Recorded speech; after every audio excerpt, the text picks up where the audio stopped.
મિત્રો, વાત મારી છે, વાત તમારી છે. એક વખત સૌરાષ્ટ્રમાં જવાનું થયું. 5 વાગ્યે અમે નીકળ્યા તો ગાડીમાં પંચર.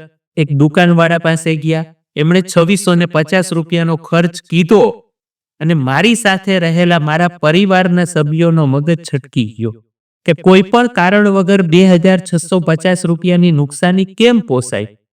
આખો પ્રવાસ કર્યો, વચ્ચે કોઈ મનોરંજન નહીં, કોઈ ભોજનનો વિશ્રામ નહીં, કંઈ જ નહીં.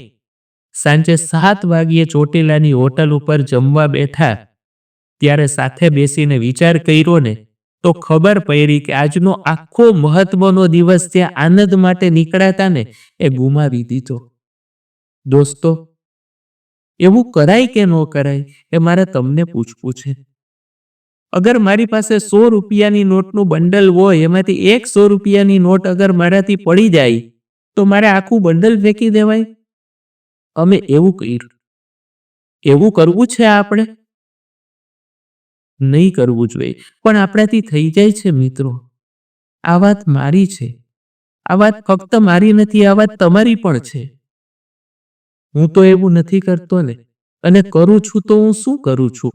હું 99 નોટનું બંડલ છે એ ફેંકી દઉં છું. જીવન સાથે આવું નહીં કરી શકાય. વિચાર તો પડશે દોસ્તો.